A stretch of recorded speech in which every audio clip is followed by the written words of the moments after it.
आम्ही दोघे डी.एडचे मित्र खरं तर.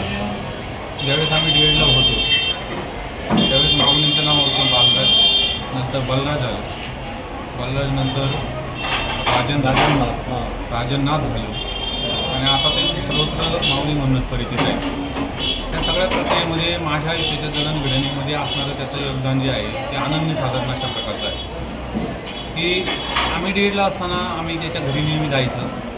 आई असायच्या, बाबा असायचे आणि त्यांनासुद्धा खूप वाचनाची आवड असायची आणि वक्तृत्व आमच्या आयुष्यामध्ये मी पहिलं वक्तृत्व त्याचं बघितलं की एवढं परफेक्ट वक्तृत्व आम्हाला कधी बघायला मिळालं नाही. आम्ही आयुष्यभरामध्ये जिथपर्यंत डी.एडचा प्रवास घेतला आमचा तिथपर्यंत मी पहिल्यांदा त्याचं वक्तृत्व बघितलं.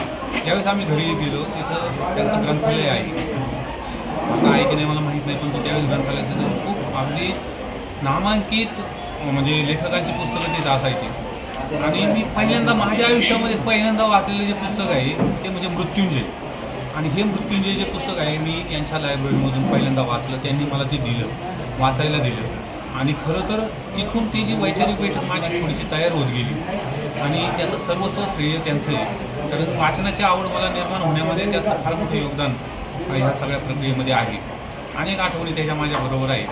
एक शर्ट मला कॉलेजला असताना त्याने मला एक व्हाईट शर्ट होतं, सिल्कचं शर्ट.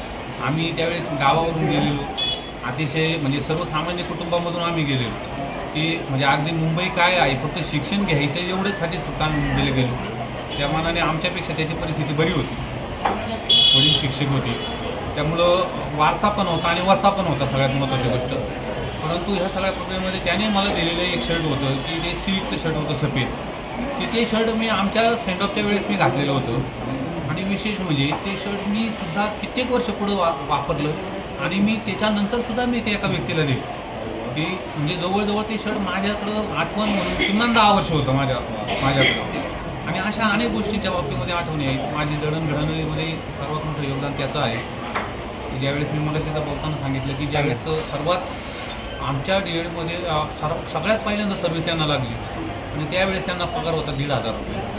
परंतु त्यावेळेससुद्धा अगदी 1,500 रुपये पगार असतानासुद्धा मला त्याचं सांगणं होतं की तू मुंबई सोडू नको, माझ्या पगारातले मी 500 रुपये तुला द्यायला तयार आहे दर महिन्याला, परंतु तू मुंबई सोडायची नाही, तुझं भविष्य इथंच घडलं पाहिजे, तू इथं व्यवस्थित राहा, इथं व्यवस्थित तुझी जडणघडण होऊ दे आणि मग तुला पुढं काय करायचं ते तुझा निर्णय राहील. परंतु तुझी सेटलमेंट व्हायची असेल तर तू इथं काही वर्ष राहिलं आणि मी नंतर 1 वर्षभर थांबलो तिथं. किंग जॉर्जसारख्या संस्थेमध्ये सुद्धा मला नोकरी मिळाली. मी किंग जॉर्जला पण 1 वर्षभर सर्व्हिस केली, परंतु तिथून नंतर मला जिल्हा परिषदेचा कॉल आला आणि मग नंतर मी तिथून इकडे डायव्हर्ट झालो. परंतु ह्या सगळ्या प्रक्रियेमध्ये आमचं नातं आज जवळजवळ 33 वर्षांचा पिरियड गेलेला आहे या सगळ्या प्रक्रियेमध्ये. परंतु आम्ही अजूनही एकमेकाशी कनेक्ट आहोत आणि ह्या सगळ्या कनेक्ट राहण्यापाठीमागचे मित्र म्हणून त्याच्या शुभेच्छा असण्यापेक्षा माऊली म्हणून त्याचे असणारे आशीर्वाद जे आहे ते आशीर्वाद माझ्या पाठीशी कायमस्वरूपी राहिलेले आहे. कोणत्याही सुखदुःखाचे प्रसंग असू दे आम्ही एकमेकाशी वाटून घेतो. नक्की त्याच्यापर्यंत जरी मेसेज आता त्याच्यापर्यंत मला पोहोचता येत नाही कारण ते VIP आहे सध्या, त्याच्यामुळं व्हाया मला त्याच्यापर्यंत पोहोचावं लागतं त्या सगळ्या गोष्टीमध्ये. परंतु त्याच्यापर्यंत नक्कीच मेसेज जातात, जे काही माझे संदेश असतील तिथपर्यंत पोहोचतात, मला पण संदेश त्याचे प्राप्त होतात. आणि हे जे नातं आहे नातं आयुष्यभर अभंग राहावं अगदी आयुष्याच्या शेवटच्या क्षणापर्यंत, हीच खरं तर या माऊलींच्या चरणी प्रार्थना आहे. कारण एवढ्या मोठ्या महनीय व्यक्तीचं आपल्या आयुष्यामध्ये असणं हे आपल्यासाठी खूप मोठं प्रेरणादायी आहे आणि ह्याच प्रेरणा घेऊन माझ्या आयुष्याची खरं तर वाटचाल आहे. खूप मोठ्या संधी मला माझ्या आयुष्यामध्ये मिळाल्या, परंतु याचं सगळं श्रेय मी त्याला बहाल करेल. कारण त्याच्या जर सानिध्य मला जर त्याचं मिळालं नसतं तर मी घडलो नसतो. आयुष्यामध्ये पैसा गरजेपुरता मिळाला तरी चालेल, परंतु माणसांची श्रीमंती मिळण्यासाठी आपल्या पुण्याहीच कामाला येते. काही दिवसांपूर्वीसुद्धा माझ्यावरती एक दुर्दैवी प्रसंग निर्माण झाला, परंतु माझा स्वतःचा विश्वास असा आहे की जिथं सगळं थोपतं तिथून पुण्याही सुरू होते आणि हीच पुण्याही खऱ्या अर्थाने त्याची माझ्या आयुष्यामध्ये राहिलेली.